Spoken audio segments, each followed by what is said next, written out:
Hello and welcome to UpperPen. My name is Dakota, and today I am again talking with the Long-Winded One about Get Trucked and the app that accompanies it called Endr. Thank you for being here. It's always my pleasure, Dakota. Good to see you again. For folks who don't know yet, what is Get Trucked? Boy, well, Get Trucked is a book, and it is also just a really fun title. I kind of fell in love with the title. It is a reverse reverse truck coon.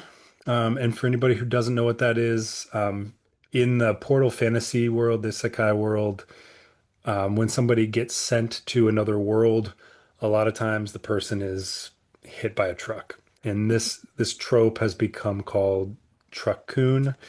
And this is not written about the person getting hit by the truck. It is written about the person doing the hitting. So not the truck itself, but the person driving said vehicle. I love the title. It's so perfect. Thank you. Yes, and I have my wife and I had a lot of fun coming up with sequel title names. Um, so yeah, but we've landed on one. If you want to know what the sequel title is going to be I always called, want to know. it's going to be called Truck Around and Find Out. Okay. Sticking with the truck then. Oh yeah. Oh yeah, you can't go wrong. So the other part of this book that I find really fascinating is you actually made an app called Endr, which is Endr. Thank you for misspelling that so I can never find it. Yeah. It's buried by there's an acronym for something like medical related, and so you type in Ender and it thinks you mean the other thing. But so you can go into any of the app stores and type in Ender. You can type in Ender LitRPG. You can also just go to the website. You can go to Longwinded One under apps, or you can go right to Endr.app, Endr.app, and it will take you and you can download from the for the iOS or the Android. And this was quite the learning experience for me because I had never designed an app before. So do you then have some software experience writing things? I mean, I know what coding is. Does that count? I mean, to me it does, but I am not a software engineer. So. I mean, I work in ed tech, so my job is tangent to, you know, technology. It is technology, but it's also education. So yeah, I mean, I know about these tools and I love to kind of fiddle with them. And I used a vibe code app, right? So vibe code is it is both a product and a generic term for what coders do who use AI, right? And again, I'm not talking about AI for writing. I'm talking about AI for writing code for creating apps and web apps. So there's a product called Vibe Code. In Vibe Code, you vibe code, if that makes sense. And I was like, this would be really cool for people to see to use the app that the main character uses. And I also needed it for myself for when I was describing, when the car and the human level up, what it actually looked like, so I could be consistent. And I was like, well, this is just as much for me as it is for everyone else. And so I was like, I'm just going to try this, right? But vibe code had just kind of become a thing, and or we're just, just kind of getting popular. And the first draft was amazing. And I was like, oh, I gotta do something with this. So I kept kind of evolving it. And for those of you who are interested in doing something like this, the hard part is not developing the app. The hard part is once you have the files created for the app, is getting them on the various stores, right? And checking all those boxes that they want you to check with like tags inside of it about privacy, about location, right? And then Android has all of these tags about, compatibility, right? Of course, you don't have compatibility issues on the iOS store. You'll never guess what kind of phone I True. have. I do have all Apple stuff now. I used to have Android everything, but Yeah, yeah. I fucked mean, me my in. my whole ecosystem is Apple. It's all I buy for my district, for my school district. So I'm embedded. I have been for years. But yeah, so the product that I used actually integrated fairly well with the iOS store. Um, and I had to kind of develop separately manually for the Android store. But I know a lot of people are Android users, and I wanted to get that out there. What's funny though is Android is usually the easier one to get your app on because Apple has so many privacy and security things that you have to go through. Yeah, I think it just had to do with the product that I was using integrated more seamlessly with iOS. And so when I pulled it out and tried to develop it myself manually for Mhm. the Android store, there was just more stuff that I encountered. Yeah. That I makes have a funny story about so one of my ads on Royal Road, because right now the story is releasing once per week on Royal Road. And gosh, I think there's probably 30 chapters out there right now, 35 maybe. Um, I think one that's of Yeah, so one of my ads is a text-based ad. It's just text that says the only lit RPG with a companion app. And I'm in this Discord with a group of people, and I get tagged last weekend on this chain, and people were just like, why? First app for a lit RPG. I think we should develop one and like say and take out an ad that says the only lit RPG with the better app or something, and one of the guys tagged me in it. And then everybody, all the breaks started coming on. Well, I no, it's a pretty cool idea. I like so it was just funny. Apparently other people have developed things like this. They were very quick to add, not on the app stores, but like they have a web app on their website. I don't know who it is, but people have done this before. People have thought about doing this before too, you know. so it worked so seamlessly, but it's also really funny. It feels like either you put a lot of time into it, but like it ties in with the story really great. It has the same tone, it has the same kind of like upgrades.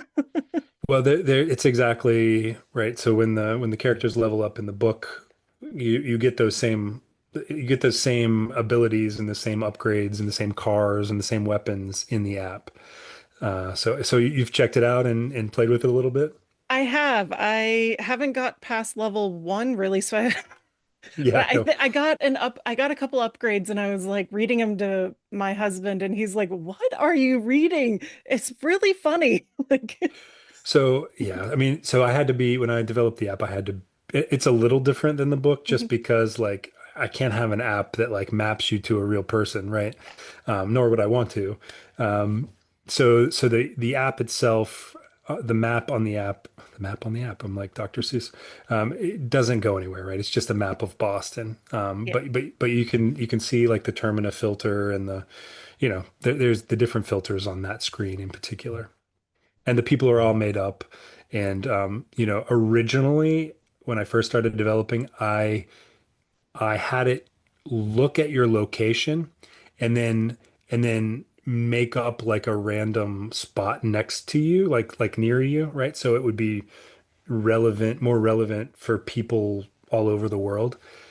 But there's just like so many privacy and location based tags on the App Store that it was just easier to do it. So that's not an actual map. It's just a static picture. It looks like a map, um, if that makes sense.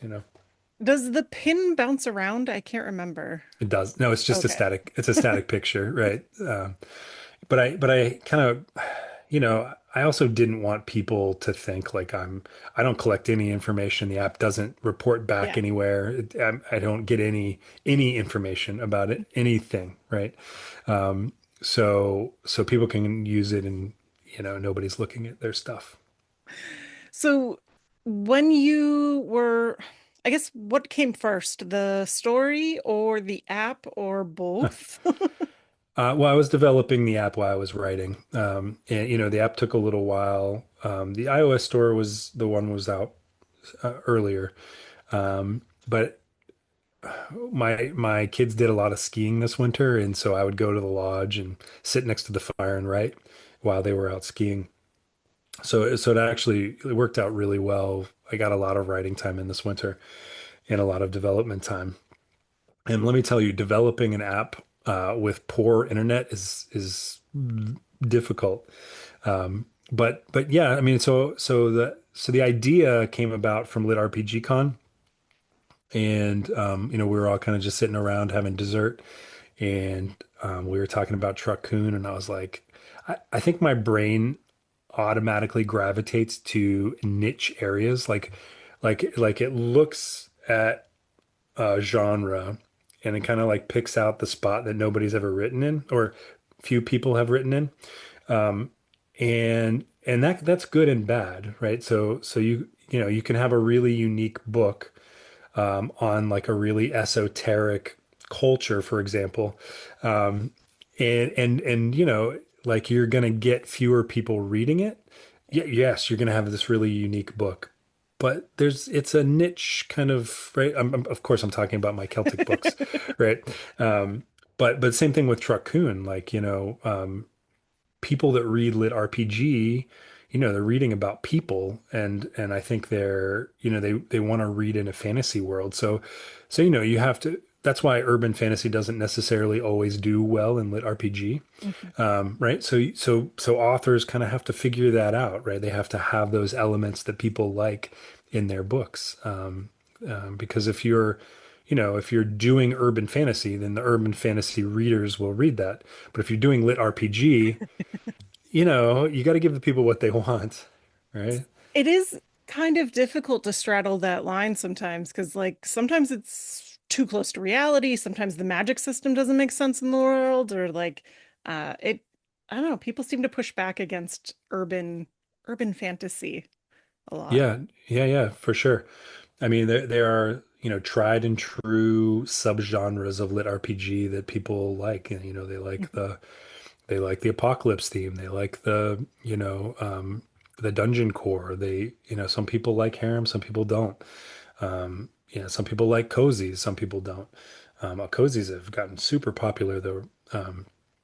There's the time loop things, there's the deck builders and the kingdom builders and there's all kinds of things that people niches that people love to read. And frankly, I'm not sure that I'd be that good at writing. Um, like I can tell you, I would not do well with card building. Because I just never played any of those games. I never played Magic. I genuinely don't understand how it works, and I like. I'm educated, but I literally cannot figure out how card games work. Yeah, yeah. I mean, could I figure it out? Probably. Would I enjoy it? Probably.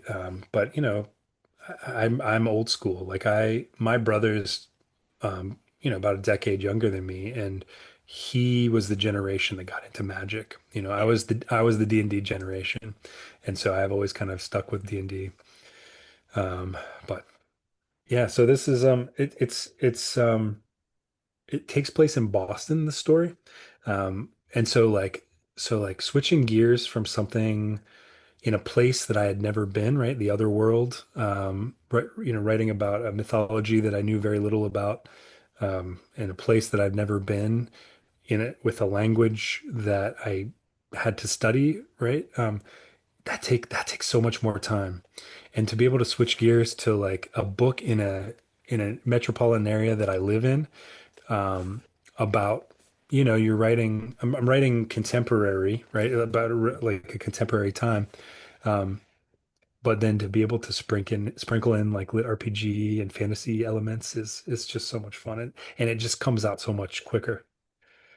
It is a really quick, like the chapters are really quick and snappy. And it's really fun to read, which I don't always love urban fantasy just because like I don't I don't know. I'm one of those people that just doesn't always love it for no reason. Well, it's you know what it is, it's overdone right now. I mean, like it seems like there's urban fantasy everywhere, and my wife loves it. I just I haven't found that series for me yet. I think it started with the the HBO series True Blood. And I was just kind of over it because it was so much everywhere all at once. And I was just, I'm good. Yeah, I think it actually started with Underworld, right? Like all Oh the yeah, like probably. the vampires and werewolves and and some of the premises are sound cool that my wife tells me about, but like right now I'm definitely in my like lit RPG phase. And so those are the books that I like to read. Those are the books I like to write. I like to read other things too, but those are the ones that I like to write. So you mentioned that you're in or around the Boston area. Did you include many places that you frequent in the story? Yeah, I mean, so these are Don't where give too much away, but oh no, well, so the other series, like all the places are made up, even the little uh I think I called it the Coach and Stables Inn in the book, the first chapter of the first book. It's actually called the Coach and Horses Inn. And it's so I was like I felt the need for whatever reason to change the name of it.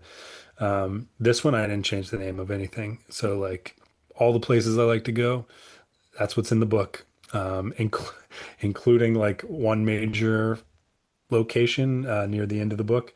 And yeah, I mean, so the disclaimer in the front of the book's very different in this book. You know, this one's basically, like, please, like, don't sue me. I really like your establishment. I would never say anything negative about it. Um, but they're all real places. you have to go to the bar from the beginning and just, sign books there.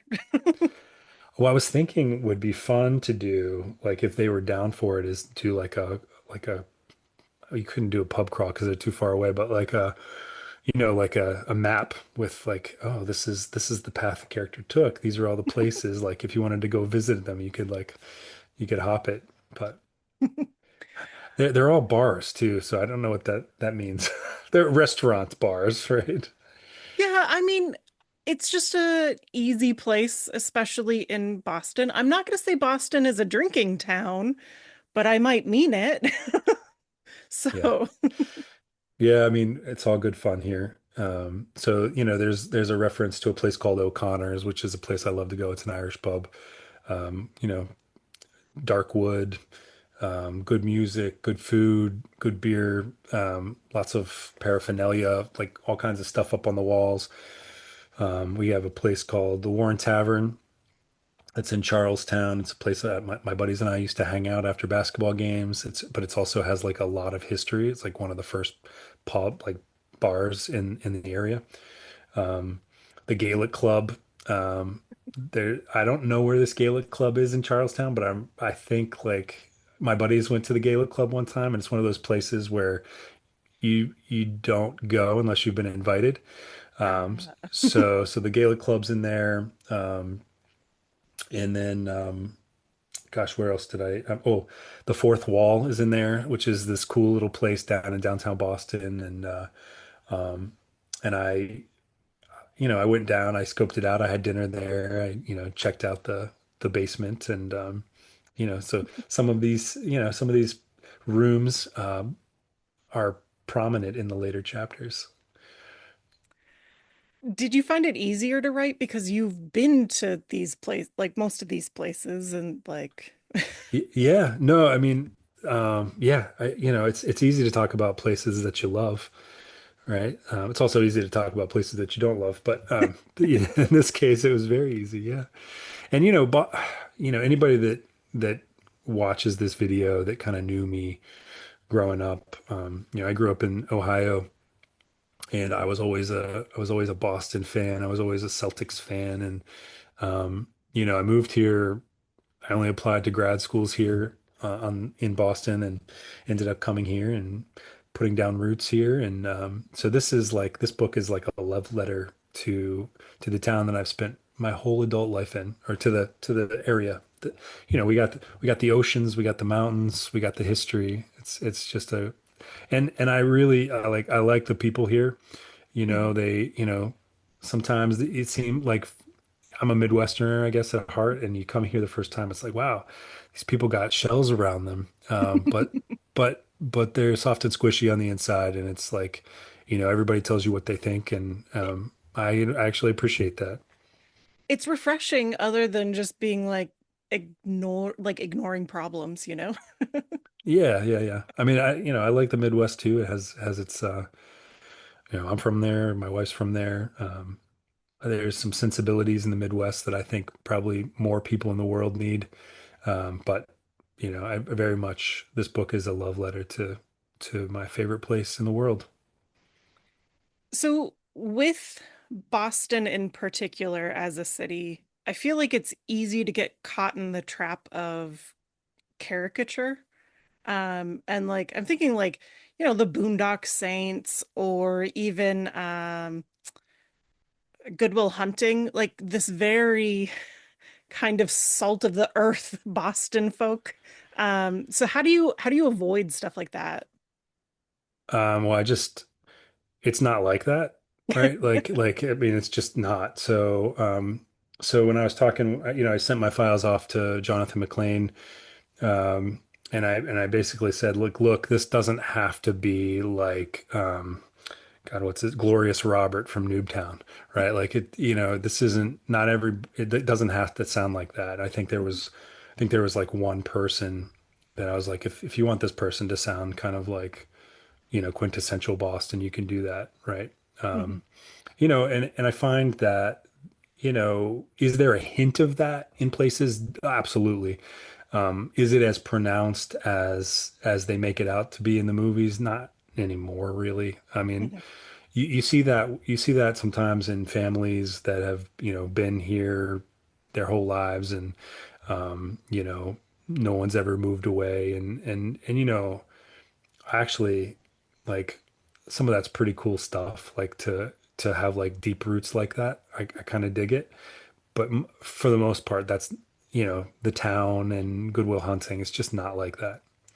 And Boston is a really small place and it has a lot of people for as small it is like the greater Boston area, and it's a very diverse group like area. And it used to be like everything was very neighborhood, right? Like Mhm. so the North End was all the Italian folks, and the South End was all like the artistic community, like where you could go get good food and you could see the ballet and the go to theaters. Um, and I don't know. It's not as much like that as 20, 25 years ago. I wonder how much it was ever like that, I guess is my real point, and how much was just like building it into something it's I mean, even when I moved to Boston, it was a little bit neighborhoody, oh, okay. but so much gentrification has happened, um, and I'm not saying that's a good thing. I'm just saying it's a fact. South Boston looks completely different than when I moved here 25 years ago, and South Boston was probably a little more like Boondock Saints when it came out, but it's Right. not like that anymore. I'm just jealous of all of the music that must be there. Like honestly, if the Dropkick Murphys just had a concert, somewhere, I'd be there. Yeah. Well, yeah, it's funny. Last time I saw them was in Denver, of all places. Yeah, but I've seen them in Boston too. So that's yeah. So that's one thing about you've read everything I've written, and I try to include songs in all my books. And the very first part of this book, in the prologue, which I haven't posted to Royal Road yet, so you haven't read it. Yeah. It is a Godsmack song, right? They're a Boston band. Nice. Yeah. And the very first chapter has, let's see if you get these. I'm going to put you on the spot. Oh God, I'm not Um, gonna get them. oh, it's okay. It's okay. Every time I look in the mirror, all those lines on my face getting clearer. Do you know that song? I do know the song. I don't know the name of it right now. Yeah, it's an Aerosmith song. Aerosmith's Yeah. from the Massachusetts area as well. So every song, every band that I mention in here, love that Dirty Water. It's everything is a Boston-based band. I love it. Like the fact that you even include it is wonderful. Even if folks aren't all going to get the references. No, it's okay, but they'll know the bands, right? I don't think I have a Dropkicks in this one. I don't think I have a Dropkicks. Any They're a little lyrics in there? cliche for Boston, but I mean, I love them. I think they're, yeah. I mean, so I listen to a lot of drop kicks. I listen to a lot of Flogging Molly. I listened yeah, to a lot of Real Mackenzies when I was doing the other series. that was like my jam in the early 2000s, you know? Yeah, yeah, 100%. I still rock them out. Oh, I haven't listened to him in a hot minute. I'll probably play him later today. But kind of getting back to the story, uh, so our main character in the first chapter is told he's got leukemia and he's gonna die. And this is kind of how the get trucked concept gets going because he has to figure out how to not die. And Yeah, how does he do that?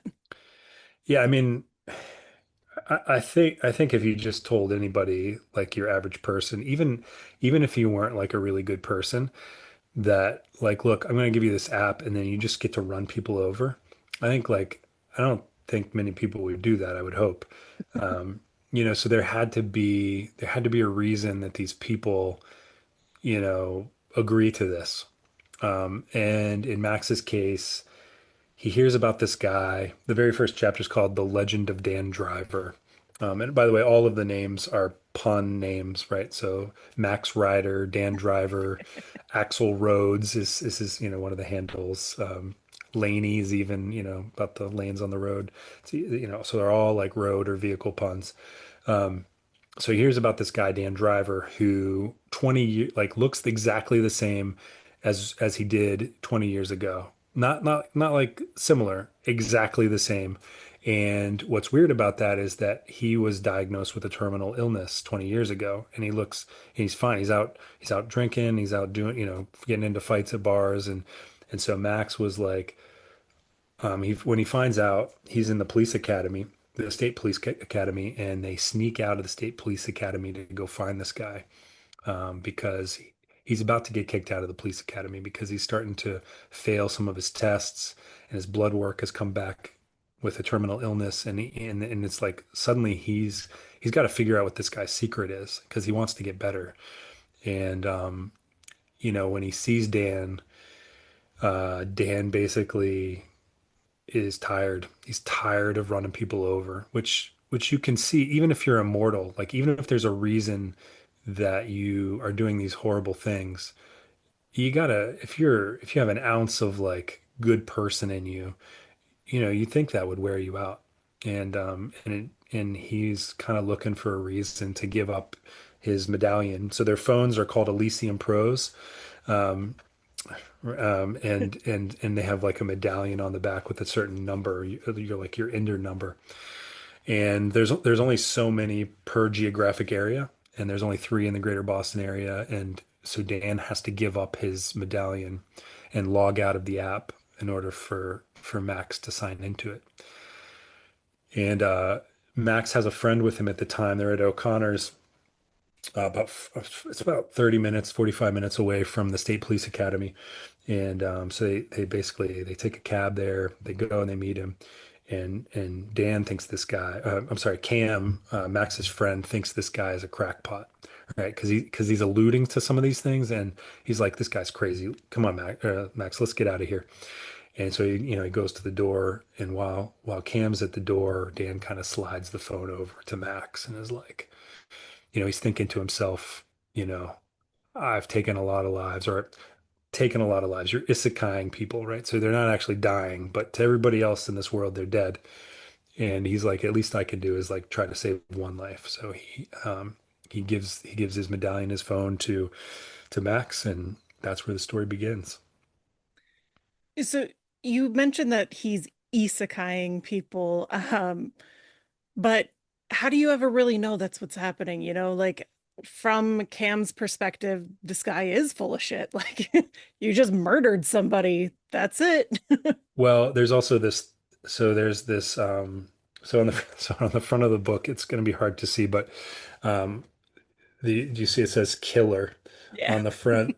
So this is a Dodge Ram Charger, and in the story there is the like the very first scene they've just got done with this class called EVOC, right, which is the evasive maneuvering car training class, and they're all kind of hanging out and they're watching the TV, and the Ram Charger Killer special is on TV, right? About this guy who just mows people down, and of course, you learn it's another Endr, who Max meets later on, but. Um, I just got myself off on a tangent, but anyway, what did you ask? I'm sorry. I started Oh, talking about. why they actually believe that these people are being Oh, isekai'd, you know? that's right. Yeah, yeah. So this is fresh in everybody's mind. Anybody that has watched the news for the last 6 months knows about the Ram Charger Killer, and so Cam is not only thinking that Dan Driver is full of shit, Cam is also thinking he's he's probably the Ram Charger Killer, right? Let's get out of here before, right? And so they have that discussion on the way back to the police academy, is like, we got to turn that guy in. That's the Ram Mhm. Charger Killer. And then, then Max holds up the phone and right. So yeah, but Cam is a really good friend. Cam is, speaking of Goodwill Hunting, there's that scene where, you know, um, where they say, why does Will hang around those freaking knuckleheads or whatever they say? Because Mhm. any of them would take a bat to you at any moment, right? Like Cam is that friend who would do anything in the world for Max, and so when Max is all in, Cam is all in, right? But it's dangerous for Cam because he's not supposed to know anything about the Enders or the Bureau, right? The Bureau of Afterlife Dispatch. So he went from one police force to a different police force. Well, you see, he's trying to become a state trooper, and spoilers, he becomes one. Oh, Um, you know, spoilers. yeah, um, his so the other thing about him is that and I only allude to this in the book. I'm curious to see if you picked up on it. I allude to his uncle and what his uncle does for a living, because his parents are out of the picture, and Max's uncle kind of raised him and had him work at the Gala Club before he was of age, and I say something in there about like Max not really asking too many questions about what his uncle does for a living. And so I leave that kind of just dangling there for maybe a future book, um, because I think that'd be a lot of fun. So you envision this being more than one book then? Oh yeah, yeah. So it's set. It's called the Inter Chronicles, right? So I'm planning at least two, but who can write just two books? It's probably going to be three. I'm also not one of those people, I don't think, that would just write forever. And Mhm. there's an appetite for that. Like lit RPG fans, they want a pile of books, right? And in fact, some people don't even. Oh, that's my dog.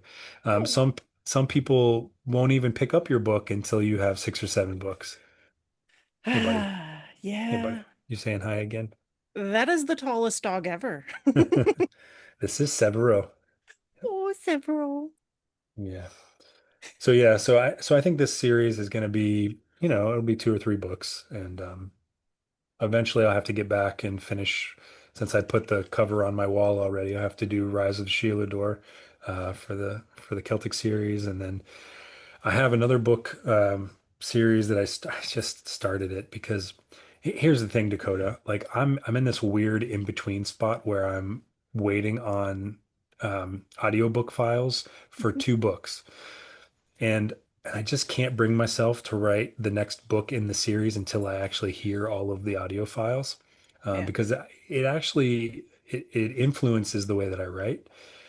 Um, just the intonation and little things, um, can influence that. So I'm not writing Get Trucked right now. I'm not, or I'm sorry, Truck Around and Find Out. I'm not writing Rise of the Shearlador right now. Instead, I started, another series, or this is actually right now, the plan is only to make it a standalone book. Have I talked to you about this? Mm-mm, I don't think so. So yeah, so this is interesting. Like I do, I say I look at a genre and I try to find a spot where people haven't written before. this is true and kind of not true. So what I did was I looked around on Royal Road for this, and it's just not being done. Um, but people are super into it in like popular culture, and so the next book that I will release will be called Anunnaki, the Lit RPG. And have you heard of the Anunnaki? No. Okay, let me ask you this. Have you heard of ancient aliens? Oh, yes. Okay, so people are super into ancient aliens and Yeah. like, conspiracy theory, like pseudoscience or whatever you want to call it. I have like a different take on it. And Okay. so gosh, I would say I'm a sixth of the way done with that book already. Um, and I think it'll be fun. So this particular story is about a custodian named Jack, and he is an underachiever, and he happens to work in an office building called the Ziggurat, which is shaped like a ziggurat, and it's a real place. It's in West Sacramento, and he is chosen by one of the dual heads of the Sumerian gods. This isn't like a super. You don't have to know any of the history of the Sumerians, right? But Sumerian culture, the two kind of lead gods are Enki and Enlil, and they're basically opposing forces, right? One of them gets really irritated with the human population, and one of them is like Prometheus, right? He created humans, he likes the humans, he does stuff for humans, and that's basically all you got to know. And I explained that in the first couple chapters, and our hero Jack is chosen as an avatar for Enki, and he has this pet companion, and there's like a name for it. But again, this is so not my Celtic series. Like I don't go into like the main character, and the avenue for this is like the main character is like, could you stop using those words? I don't understand those words. Can you just speak in English? So basically he's an avatar for Enki, and there's another avatar for Enlil, and so like they release they release these calamities upon the world, and Jack has to basically save the world. Or he has to prove that the human race is worth saving. Um, and so, there's a little bit of history in there, very little. And there's a little bit of the ancient alien stuff too. Um, like I'm not like robbing Stishin, which is the guy who, basically said the human race was created to mine gold for the Anunnaki. Um, but there's a little bit of like Jack is getting certain traits, certain dormant traits in his body woken up, and certain abilities kind of unlocked. And you know what the really cool thing is, and I apparently haven't learned, but I reached out to the Ancient Aliens narrator, um, and he's agreed to narrate the book. So, so, and Fingers crossed. yeah, fingers crossed. Who knows whether that will work out or not, but it definitely like motivated me to keep like to pump out a few chapters. I'm like, oh, okay, well, I got to get this thing done. I also I've self-published everything. I mean, it's kind of self-publishing. I have my own publishing company, but um, I may float this book to a different publisher. Mhm, So we'll see. You know, um, I feel like I know the industry well enough now that I kind of want to try. You know, mhm. there's a few publishers out there that I respect a lot, and um, so anyway, I know we're here to talk about Get Trucked, but I thought you would find that interesting. When you first said Ancient Aliens, I was like, oh, is it going to be Stargate-ish? And Yeah, adjacent. yeah, it's kind of, yeah. So yeah, kind of. So there's this place. So the Zechariah Sitchin, he's the guy who wrote and kind of coined a lot of this ancient alien stuff. Um, he wrote about a place which he called, like I think he called it the 12th planet, um, which is this place called Nibiru, which is supposedly the planet that the Anunnaki are on. Um, I don't go there. However, I do, this is very much like a Nibiru actually means like a like a ford or like a crossing over point, which is a perfect isekai thing, right? So Nibiru in my story is not a planet. It's the place where the Anunnaki come and go and have come and gone for years. And so this is just like a like the flood that happened right back in whenever. Every society has talks about a great flood. Well, that's the Anunnaki basically saying, nope, the humans need a reset. And whoever the avatar was for Enki failed that time, and they did a reset. So I think this will be really fun, because Jack doesn't want to be the avatar, right? Mhm. He was selected, and not because, and this isn't like a classic chosen one thing, like, 'cause he's not a hero. Jack is not a hero. So anytime you have an old god in your body, I feel like you can't be a hero. They're a bit crazy. Yeah, yeah, yeah. I mean, yeah. So I think a lot of the fun can, like some of these, if you all the series that we've talked about here tonight, like if you look at the characters involved, like we talked about Noobtown, Noobtown, like Jim by himself wouldn't necessarily be funny, but Jim with Badgalore and Shart, like it's the duos and the trios, like it's the banter back and forth, that makes these series great. And so I have a trio in the Anunnaki book. I have a duo in the Get Trucked series, kind of. I mean, it's tough because it's tough to say how many in Get Trucked because he's constantly going back and forth with the dispatcher, right? The fourth Mhm. wall. And so all of his any conversation he has, whether it's on a phone or in person, is being monitored by dispatch. And so that's sometimes it's a duo really becomes a trio. So what's odd to me is that you were able to write this on Royal Road. You have a Patreon where it comes to first, if I'm not mistaken. Yeah, no. So I have a love-hate relationship with Patreon. Patreon and I are kind of on the outs right now. I actually didn't want to do a Patreon, because I didn't want to be beholden to two platforms. Oh yeah. But all my writer friends were like, you should do a Patreon. And I finally last weekend, I just turned it off. I said my goodbye to everybody. I said I might be back, but probably not. Um, but who knows? Maybe before I publish this, maybe I'll release the Anunnaki book, maybe I'll resurrect Patreon and throw it on there. Who knows? I don't know exactly what's going to happen. A lot of it has to do with a lot of these publishers. They want like, 10 chapters or, Yeah. there's a certain amount of words you have to submit, and I'm almost there. So I should know what's going to happen with this book pretty soon, but um, I don't know where I'm going to release it. I might not even release it on Royal Road. Who knows?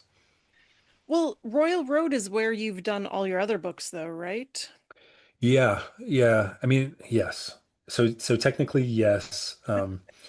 So you create these books in Royal Road, but really for people who do series, it's so much work, promoting and trying to elevate and do all those shout out swaps and all that stuff with your book, that generally what people do is they don't create a second book for the second book in a series. They usually put the second book into that tome of the first book, right? If that makes sense. So the reason I kind of shook my head like this was because yes, all my stuff's been on there, but if you look for it, you're only going to see,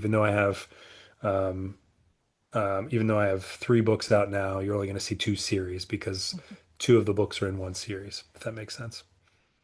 So, the Children of the Cold Moon and the other two are they Go in ahead. Go ahead. Say the second book. What was I can't say the it? word.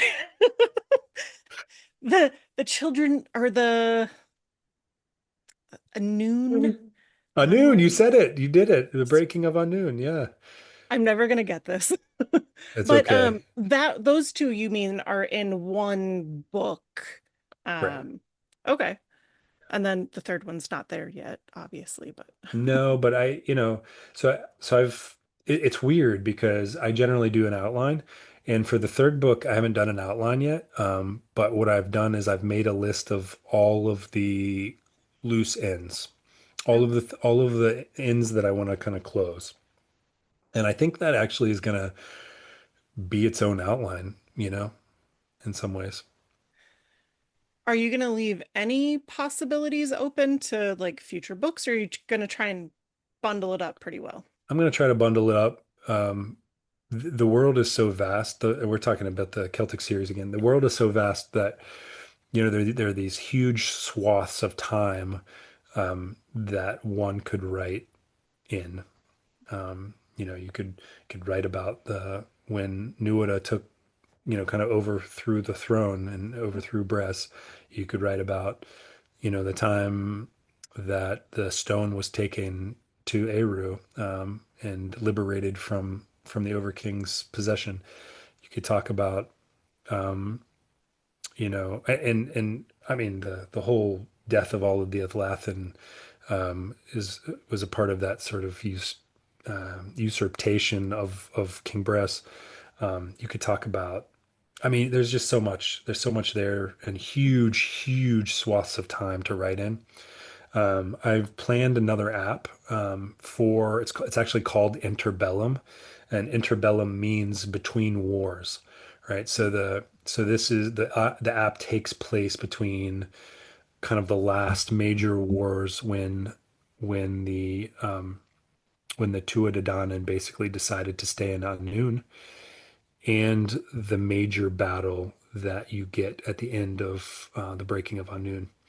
So there's this, there's a lengthy period of time in there, but there's a lot of fun things that happen in there and kind of a wide open world. And so eventually who knows? I can only really have one project at a time. So eventually I'll develop that app. Maybe that'll happen after the third book. That would be really fun, and any new people that come to it, I think, would have a blast playing with it, you know. Yeah. Yeah. This one was going to be a text, like a legacy, like a retro text-based lit RP, or RPG, right? You come to a room. What do you do? Do you interact? Do you drop the sword? Do you remember those? Yeah. Yeah. Weren't they called text novels or like game novels or something? Yeah. Text-based RPGs are, Yeah. yeah, kind of what I'm thinking. But yeah, yeah. And so the subtitle for Interbellum is Search for the Last Sage, if that tells you who it's about. I'd have to think really, really hard because I was That's okay. reading Yeah. Get Trucked before this. No, it's all good. It's all good. So this one has to do with finding Morius when he leaves. Oh, okay. Yeah. Yeah. Yeah. Okay. Getting back to Get Trucked. Yes, yes. Um, so right now you're still in the process of finishing the book, or do you have all the chapters up now? Nope, it's all done. So it's written, right? So I'll give you a little peek here at the end. Oh, oh, oh. Oh, there's the acknowledgments. But this is proof that the book is done. Ooh, epilogue. Yeah. And there's actually the epilogue is probably like the most important chapter in the whole book. It's even though it's not a chapter, but it's only like 3 pages long, but like the very last sentence, you're like, what just happened? No way. And my wife is usually good about guessing these sort of things, and she's like, I didn't see that one coming. So it's a Mm. yeah, it's kind of but it leads right in. And what's funny is I wrote the last chapter, I wrote the epilogue, and then I wrote the prologue because the prologue is set right after the epilogue. So you're starting the book and Max knows everything that's going to happen in the book, right? Like it's all happened to him already. And he's like, what do I do about this? I don't know who I can trust, that sort of thing. But I think that's a good way. Like some of these prologues you read for fantasy books don't make a lick of sense, right? And until you're done with the Yeah. book, and then you go back and read the prologue, you're like, I got it. It's not like that. Like the prologue kind of flows right into, you kind of get that he's this driver for death. And, it gives you like hints that he's got these cool things that he can do. but the first chapter, then he's like dying, right? But you know where he's going to get to. So that's the prologue that's not up yet, though. Correct. Yeah, The I'm prologue. doing so April. I think it's gosh, let me look here. I think it's April 27th is the last chapter, and the epilogue and the prologue all post on the same day. But I'll tell you here in just a second. So because they're already programmed to go out. Yeah, April 27th, Okay. chapter 40, epilogue, prologue. Do you think so it gets printed, your books do, and they get audiobooks. Do you think after Royal Road, um, the experience of the book is different? Because now you have this prologue that people didn't originally get. Do you think it changes Um, anything? I mean, I think if I, I've never read a prologue, and people are probably going to send hate mail for this, but I've never read a prologue that has changed the story, Okay. right? Like I think sometimes epilogues can do that, right? Like can drop something that leads you into the next book. In my experience, prologues are kind of like a sprinkling of what you're going to encounter in the book.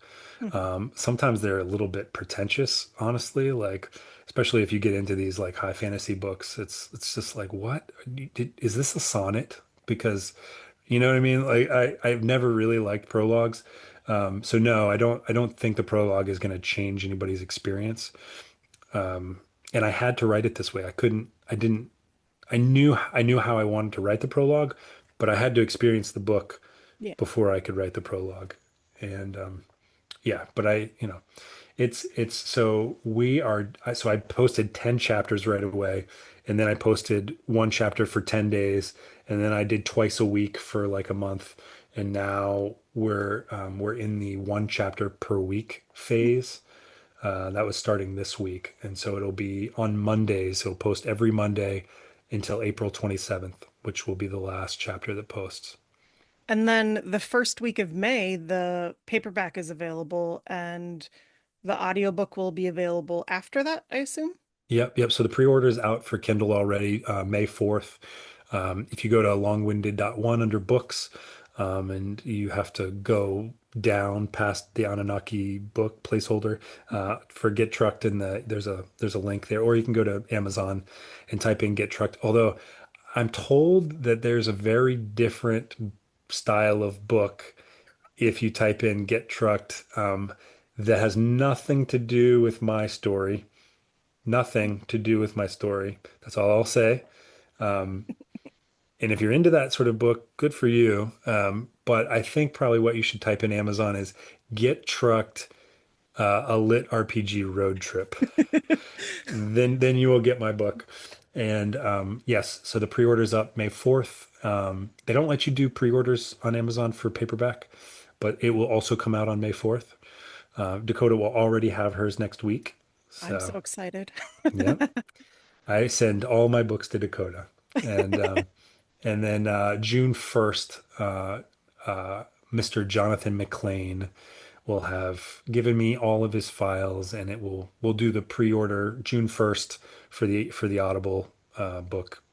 I don't know when. I think you have to. It takes like 10 days to approve your Audible pre-release.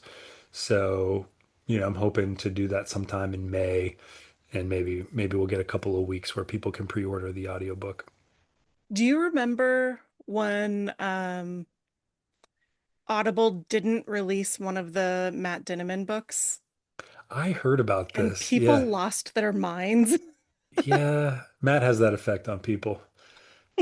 So, hopefully everything goes really smoothly and the plan just goes to plan. So, Yeah, I think his is coming out, A Parade of Horribles in May. okay. I think that's the plan anyway. So I think it came out on Kindle already, but I saved myself for the dulcet tones of Jeff Mr. Hayes. Jeffrey. Yeah. So you were talking earlier about how you want to listen to the audiobook of all the your books. books, yeah, Yeah. so that you can kind of get a feel for the last book that you're going to write here. And I feel like that's exactly what Matt Dinniman did with Jeff Hayes is Jeff Hayes signed on and then the books became Jeff Hayes, you know?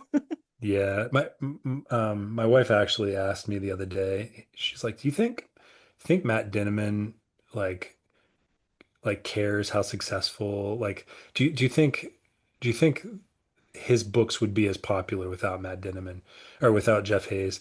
And I said, "Well, no, I don't think they'd be as popular." I said, "But I don't think Matt cares. Like, I think as long as people are experiencing his books, it really like narrators just make books better, I think."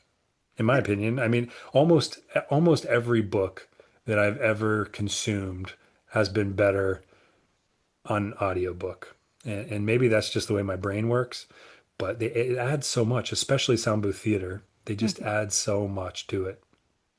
Yeah, and LitRPG in general is particularly audiobook focused. Like, so I think the crowd that listens to LitRPG will always want an audiobook, if that makes sense. Yeah, yeah. I'm a very slow reader, so I actually like to consume. I mean, it doesn't stop me. Reading's like my favorite thing to do. Um, but I'm a very slow reader. In fact, I bet I have some sort of like learning disability when it comes to like reading things backwards because I'm just really slow, but I just love it. And I love, it doesn't seem to influence my writing at all, but um, I love audiobooks. I've always loved them. I used to hate them because audiobook narrators were always like those very stuffy British guys for the longest time. And now they're, I don't know, everybody. Yeah. I talked with Jeff Hayes about doing the Piers Anthony series. I don't know if we've ever talked about this, but I went so far as to email Piers Anthony, who's like 90, and he actually responded to me, and I was like, "Look, you can't find any of your books. Like you can find some of the first like three books on YouTube if you look, but they're all like pirated, like cassette tape copies." And I'm like, you got to get Sound Booth Theater to do your books because they're hysterical and they are so good at funny. And I was told Jeff that I had reached out to Piers Anthony. He's like, you know what's funny about that? He's like, when I was first breaking into audiobooks, I sent Piers Anthony like a tape, and he loves. I mean, he told me after my email that he picked up another Piers Anthony book, and because he loves Piers Anthony, and I think Jeff and Piers's agent had like a chat to try to like, but Piers's agent wasn't having like, I don't know why they're sitting on his IP, but that is an untapped. He has so many Xanth books, and it is like an untapped audiobook, you know, treasure trove. I Anyway, think that's there's the a story case for you. for a lot of like science fiction and fantasy from the 80s, you know, like it's just there and you good luck finding a narrator or a really good one.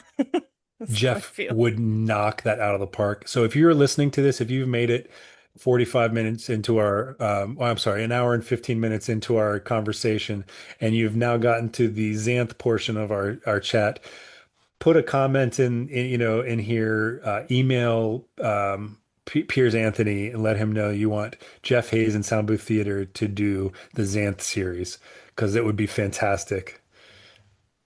I'll have to see if I can put a poll up because I can do polls on Spotify and I think people would respond. Yes. Yeah. Yep.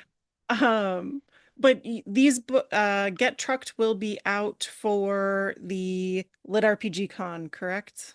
Yeah, I'm hoping I mean, there's a world where even Anunnaki's out by LitRPG Con, right? Not the audiobook, but the physical copy could Damn. theoretically.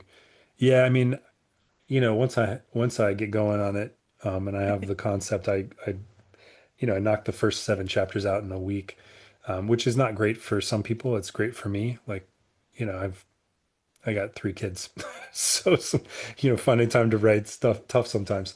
But there's a world where all of the books that I've written are out, and all of the audio books of books that I've written are out except Anunnaki, by LitRPG Con. Um, and Okay. and that would be amazing to have done. But I'm expecting to be able to write one more book before LitRPG Con. I mean, it's 4 or 5 months away, right? So It's in June, right? it's in July. Oh, okay. Yeah. Yeah, 5 months. Okay. So I don't think I could do it in four. I think I could do it in five. Okay. Yeah, I like lit RPG authors in general genuinely astound me with how quickly everybody writes. It's because it's fun.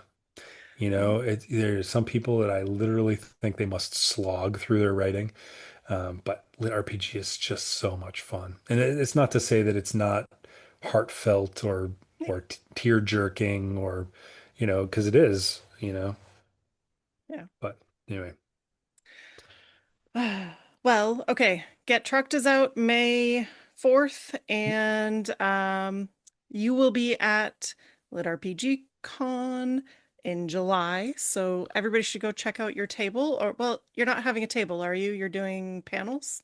yeah, so I'm a panelist this year.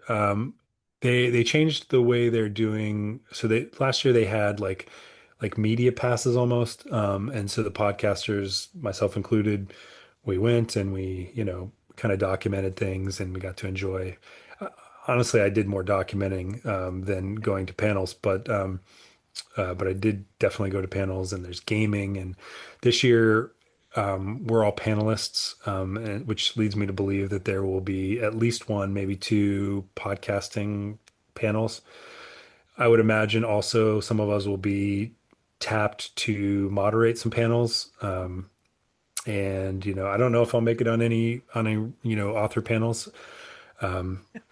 Yeah, I mean, the stuff, it's the amount of people that are coming. If you go look on their Facebook group, they're doing like a slow trickle of all of their special guests, and it is incredible. Like it is star-studded, and it's going to be twice as big this year, the con.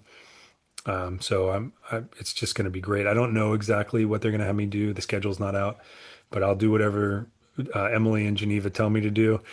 And I'll just we have the podcasters we chat daily about some of the ideas. It's not like territorial at all. We're all there to like raise up the genre. And we talk almost every day about things that we want to do, giveaways that we want to do. One of the podcasters had an idea to do like stamps for like a giveaway. Today we were talking about that. So yeah, so we're all going to be busy. We're all going to be just hanging out, having a good time. And Dakota, one of these days you got to come because it's amazing. I'll have to plan for next year, 2027. I was going to say six, 2027. That'll be the year I'll go, Nice. probably. Nice. Yeah. I want to meet everybody in person. Like I haven't I went to Dragon Con once and met a few folks, but like I don't know. Yeah. Get to meet you and Chris in person would be great. Yeah. No, Chris is actually going to be I can't believe that he's going to be in Denver. He just happened to be there at the same time, which is bizarre. But that's cool. And what else was I going to tell you? Oh, you're going to be on my podcast May 24th. Is that what we said? May Um, 24th. Yes, it's right. Yeah. Sunday. You're going to be it's a Sunday. You're going to be the special guest with Ryan Tang, the author of Mimicking Me. But don't tell Ryan that because it's supposed to be a surprise. Oh, well, I mean, how surprising is it going to be? Because he doesn't know me. No, I meant everybody watching. Don't tell him. Oh, oh. Um, I'm really excited for folks to start reading the book, not just on Royal Road, but start seeing some reviews trickle in from Yeah. Amazon. So, Well, I would love it. If people don't leave reviews a lot, right? Like I think the number is like 10% of people leave reviews. And and that's how that's how our books kind of get out there, right? Or when people review it. So, you know, I think even if it's like a lukewarm review, right? Like Mhm. if you can just if you can if you buy a book or read a book, support the author, give a review, and you know, um, I'm not one of these people that would like give somebody a really terrible review. So I know there are people out there like that. But just be cognizant that these people are putting, not just me, these people are putting their hearts and souls into their books and spending a lot of time and a lot of research and a lot of their own money. The traditional publishing doesn't really happen all that much. Most of these lit RPG books that you're reading are self-published, at least at first. And, you know, I try to respect people's, time and energy that they put into them. Even if it's just like a sentence and a star review, it helps so much. It really does. Yeah. So I hope we start to see those reviews come in and folks like the book a lot. So yeah. Thank you. Yeah, I think this one's gonna it's just kind of quirky and funny and for any isekai or Truckun fan out there or Boston fan or heck, if you're new to lit RPG and you need like an easy entry point, Get Trucked is a very easy entry point because it's set in the real world with lit RPG elements. And as far as lit RPG goes, it's it's what we call the creamy variety, right? It's not very crunchy. If it were peanut butter, it'd be creamy. Meaning it doesn't have a lot of numbers or Right. stats. So Crunchy is a lot of stats, a lot of numbers, very old D&D. Yeah. And So this is, there's some numbers, but nothing that would take you out of the story. I love that there's a variety nowadays and not just only Crunchy. Yeah. Yeah. Well, thank you so much for being here today. Thanks for having me. It's always a pleasure.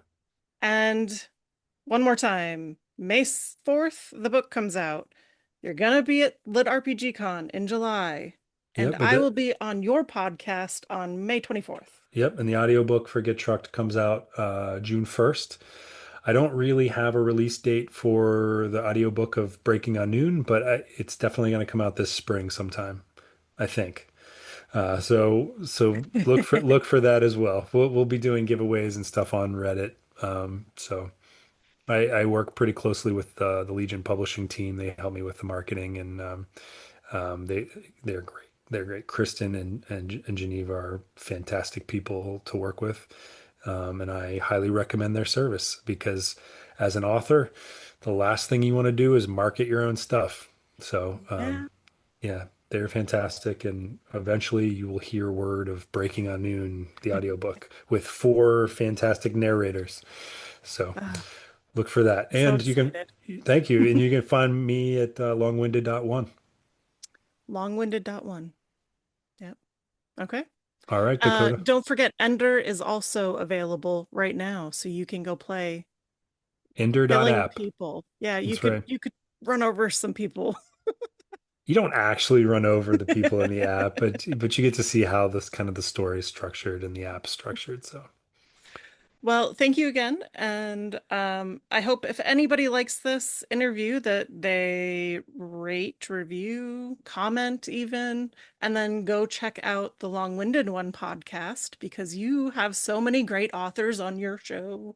thank So you. Thank jelly. you. That's right. We you have to not just support authors, got to support those podcasters that are giving up their Friday nights to interview lowly authors.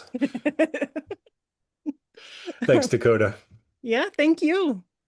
Bye. Bye.